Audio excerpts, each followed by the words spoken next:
La métropole prendra sa part, mais il est impératif que l'État, à travers l'ARS, assume ses responsabilités et fournisse les moyens nécessaires pour répondre aux besoins des citoyens en matière de santé publique. C'est le vœu que nous formulons ce soir afin que ce CLS devienne un vrai levier de mieux-être pour les habitantes et les habitants. Je vous remercie. Merci, Madame Idamed. Merci, Madame la Présidente. Mes chers collègues, aujourd'hui, nous sommes réunis pour discuter du contrat local de santé 2025-2030, un projet ambitieux qui vise à améliorer la santé de nos concitoyens. Nous saluons le travail du groupe projet pour la mise en œuvre de cette convention. Ce contrat repose sur des objectifs importants, mais il présente également des zones d'ombre qui méritent d'être adressées pour en faire un outil réellement efficace et adapté aux besoins locaux. Tout d'abord, il convient de préciser certains objectifs pour les rendre plus concrets et réalisables. Le contrat local de santé fixe des objectifs généreux, tels que promouvoir une alimentation saine et durable ou encore inscrire la santé dans toutes les politiques publiques. Ces orientations sont louables, mais elles restent très larges et manquent parfois de spécificité. Par exemple, l'objectif de devenir un territoire zéro pesticides d'ici 2030 est une belle ambition, mais elle ne s'accompagne pas de mesures concrètes permettant de l'atteindre, telles que la formation des agriculteurs ou des incitations financières pour que cet objectif devienne une réalité, un plan opérationnel clair et nécessaire. En complément de la clarification des objectifs, nous devons aussi renforcer l'utilisation des données locales. Le CLS se base sur des données épidémiologiques et sociodémographiques, mais il semble qu'elles ne soient pas suffisamment exploitées pour répondre aux spécificités locales. Par exemple, les disparités de taux de dépistage entre Rennes et ses communes périphériques, 63,5% à Rennes contre 66,2% au Rennes, mériteraient donc des actions ciblées adaptées à ces réalités locales. En ce qui concerne donc la densité médicale, 11,7 médecins pour 10 000 habitants, il est indiqué qu'il faudrait donc recruter 257 médecins d'ici 2030. Cependant, aucune stratégie donc claire n'est présentée pour atteindre cet objectif crucial. Nous pensons qu'une meilleure analyse des données locales et des actions concrètes permettrait de mieux répondre aux défis spécifiques de notre territoire. Toujours dans l'optique de renforcer donc l'efficacité du contrat, il est également crucial de clarifier les moyens financiers et humains. Le financement du CLS repose en grande partie sur des subventions externes, notamment de l'ARS, ce qui peut poser donc problème en cas de baisse de ces financements. Par ailleurs, le rôle des agents municipaux et métropolitains n'est pas suffisamment donc détaillé. Nous suggérons donc d'établir des engagements financiers précis avec des mécanismes de suivi et de réajustement en fonction des aléas financiers. De plus, une coordination renforcée des acteurs locaux serait bénéfique pour assurer une mise en œuvre efficace.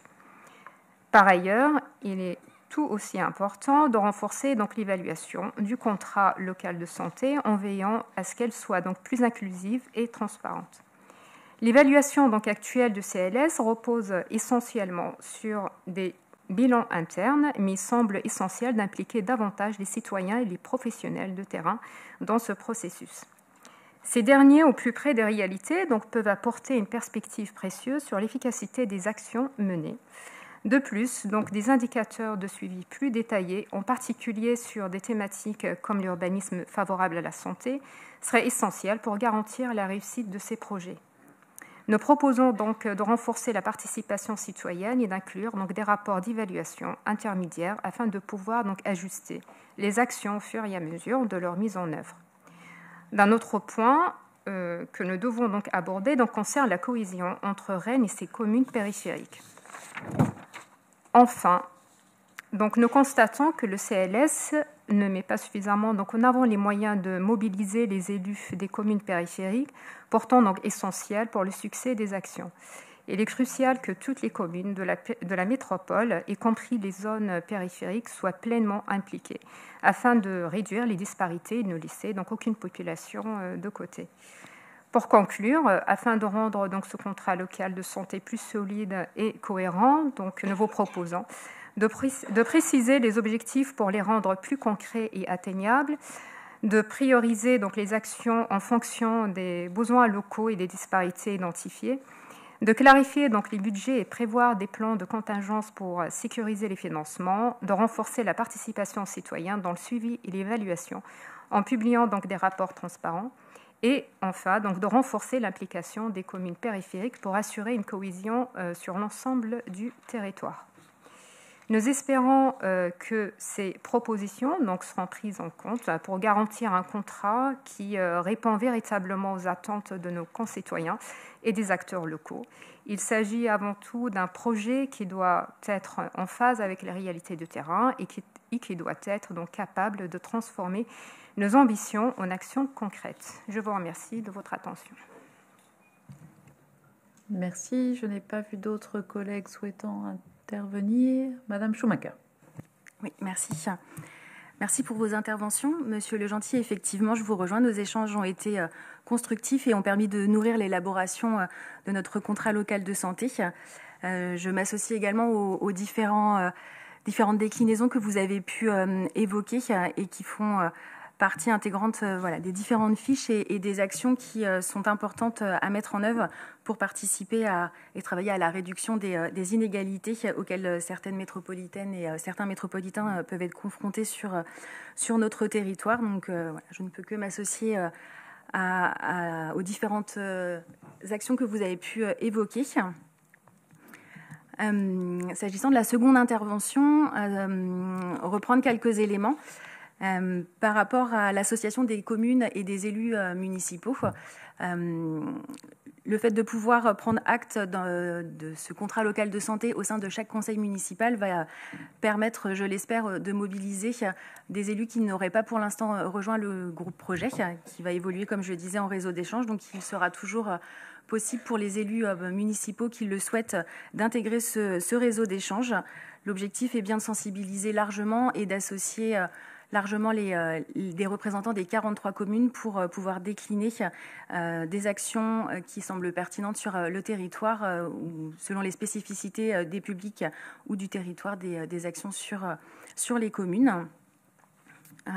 Vous dire que par rapport à l'élaboration de ce contrat local de santé, les professionnels, comme je disais, ont été largement associés, au-delà des rencontres au sein du comité de pilotage et du comité stratégique. Des échanges ont eu lieu avec les différents représentants des centres hospitaliers et associations sur le territoire.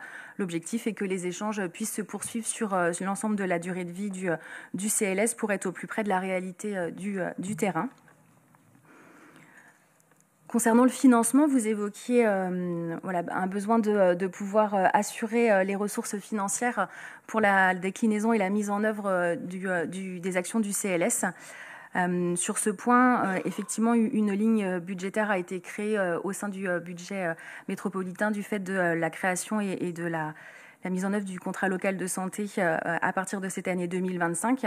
Vous dire que, par exemple, l'ARS finance le poste d'ingénierie qui est dédié à la vie du CLS sur les 5 ans de vie du contrat, et que des engagements sont pris pour pouvoir financer les différentes actions en association avec l'ARS et également des différents financements qu'il pourrait être possible de solliciter au cours des 5 ans pour la déclinaison d'actions. Voilà. Merci beaucoup pour ces réponses et pour tout ce travail collectif, là encore, comme vous l'avez dit, et particulièrement dans le lien aux communes, s'agissant d'une compétence qui n'est pas à proprement parler métropolitaine, pour l'élaboration de ce contrat. Je le mets aux voix. Y a-t-il des oppositions, des abstentions? Je vous remercie. Monsieur Croc, 6. Oui, le contrat de DSP entre Rennes Métropole et Destination Rennes portant sur la gestion, l'exploitation et la promotion du centre de congrès a été notifié le 30 décembre 2016. Ce contrat en régie intéressée d'une durée de 9 ans se terminera le 31 décembre 2025. Le Conseil métropolitain est donc invité